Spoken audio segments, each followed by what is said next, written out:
Hi guys, today we're going to be learning how to create interactive PDFs. With what program? We are going to be learning how to create these interactive PDFs with my favorite program, Indesign. Why are you using InDesign? Well, you know, InDesign is my favorite program, and I feel like y'all should be learning how to create these interactive PDFs with InDesign. It is a great program for all kinds of things: worksheets, ebooks, planners, and of course, interactive PDFs. And I feel like y'all will find that after learning how to do this, it is actually not that hard, not that scary, and it's actually pretty simple. This sounds so exciting. Can you start going now? Yes, and I am so excited to do this just as much as you are, and can't wait to teach y'all how to do this. And I guess I'm just going to stop talking and I will show you right now how to do it. We are going to be learning how to create interactive PDFs with this blog post planner. And I will just go ahead and start showing you how I do this with InDesign. And let's see, I think I will start from the top. And the first thing with InDesign is you'll want to create a box where you want the person to enter their text. So I'm going to go ahead and start from here and go all the way across. And what I'm going to do is go ahead and click buttons and forms over here, but in case you don't have that over there, you can go to Window and you can go to, let's see, Interactive, and click on Buttons and Forms, and then you will get this document. And for what we're doing now is I'll go ahead and click on Type, and we will want a text field. And now with this one, you'll just uncheck multi-line in case it's checked, and then it's up to you if you want it scrollable or not. I always leave it checked just in case. So I'll leave it like that, and then I'll leave it as printable, and then the font size I'll just leave it as 12. And so that is good for that. And then now what you can do is just Alt Option this, because we're just going to copy this over because it's just going to be the same thing for the categories. And I'm just going to make this longer. And we'll keep all the settings like scrollable and all that for that one. And the same thing for the related posts as well. So I'm going to Alt that one. And just click and drag this one over all the way across. And the same thing for call to action. Alt Option on a Mac keyboard. And that's the good. Okay, so now I'm going to go ahead and zoom out and go ahead and do the check boxes. And first, I'm just going to highlight all these. Oops, I don't want to do that. Highlight all that and then click these. Highlight every single box. That way we can do it all at once. Instead of doing it individually, it'll be a lot faster.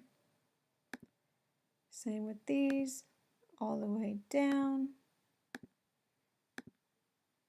Don't want the box or the to-do list checked, just the boxes.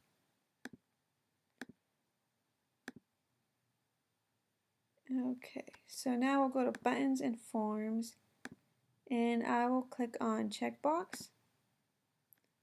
Okay, so they should all show that check mark. And okay, so that is done for the check boxes. And then we will go ahead and let's see, we'll go ahead and create another box for these ones.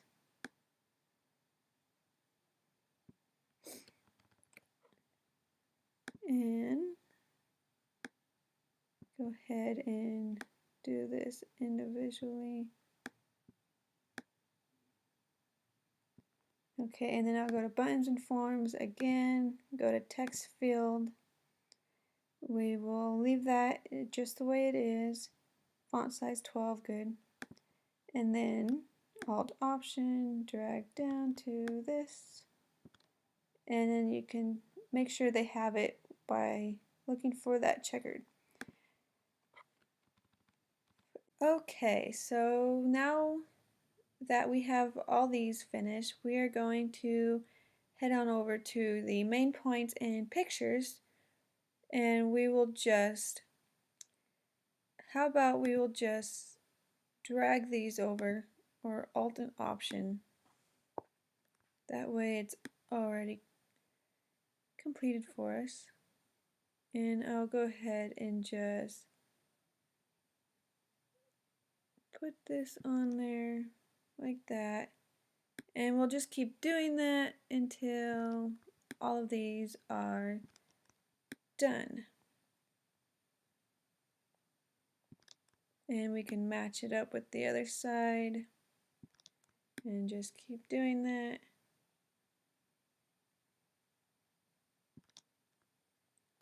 And now we'll go down to the pictures.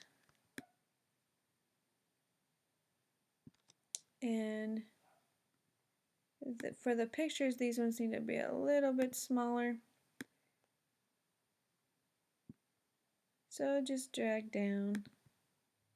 Not that, we want that. Just drag down. Okay, so now Alt Option again and drag down. Center it. Okay. So now that is done. We will do it with the keywords here. And let's see, this one's going to be a little different than the other ones. So I'm just going to make another box. And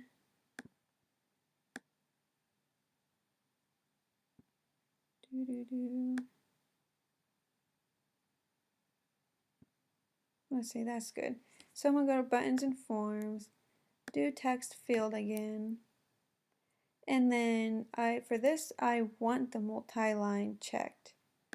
Just because we are going to have more than just one single line, we're going to have multi-line. And scrollable is fine, so everything else is fine. Font size 12, fine. And then I'm just going to go to Alt Option, copy this, and bring it down to the notes. Make sure that's still there. And drag this down all the way across. Okay. So now we have the notes all done and the check marks. So pretty much everything is all ready to be saved. And so for the saving part, what we'll do is go to File. You'll go to Export, not the Save As. You'll go to Export. And we will go ahead and, okay, so that's where I want to save it. And I will go ahead and click Interactive, not Print. Click on Adobe PDF Interactive. And then I'll just go ahead and name this Interactive. Okay, and then I'm going to go ahead and click Save. Alright, so everything looks fine, and so I'll go ahead and click OK. Let it save it. And it looks like it's going to pop up, so we're just going to wait till Adobe opens up. Okay, so now that it's opened up, we can go ahead and test these just to make sure we can type. So you can say like March 21st, or you can do some categories. Just type in, and then the check marks, that's what they do. And then you can type in, and I'll show you how the multi-line works, which is where you're able to use the spacebar. So that's what the multi-line does for you.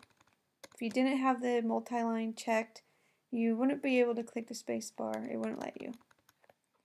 So you do check marks, type here, you can type at the call to action and related posts, categories.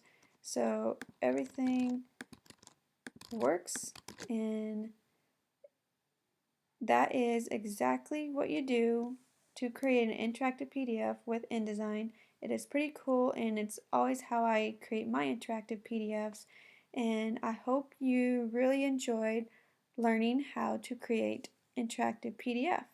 So we are done creating this interactive PDF, and I really hope you guys enjoyed this video. I know I enjoyed this video. Yes, I am so glad that you enjoyed this video, Mr. Squirrel, and I really hope y'all enjoyed it just as much as the squirrel did. And I hope y'all learned some new knowledge and can use it to create interactive PDFs for your clients, family members, relatives, or just anything else. Wait, before you end this video, what about your new course? Oh yes, that reminds me. If y'all really enjoyed this video and even like the looks of the worksheet in this video, this tutorial was taken out of my new course that teaches you how to create worksheets in InDesign. I published this course on Skillshare and really think y'all will enjoy this course. And matter of fact, I have an offer right now where if you join my mailing list, I will send you a free enrollment link to this InDesign course. And remember, in this InDesign course, I am teaching you all how to create the same exact worksheet I had shown in this tutorial. So if you like this worksheet, you want to learn InDesign, you want to stop struggling with InDesign, then this is the perfect course for you to join, and I know you won't regret it. And like I said, if you enjoyed this tutorial, you will love this course, and I think you should go ahead and enroll in this course. And remember, if you join my mailing list, I will send you a free enrollment link just for a temporary time. So you gotta hurry if you want it free. So until my next video, this is it for now.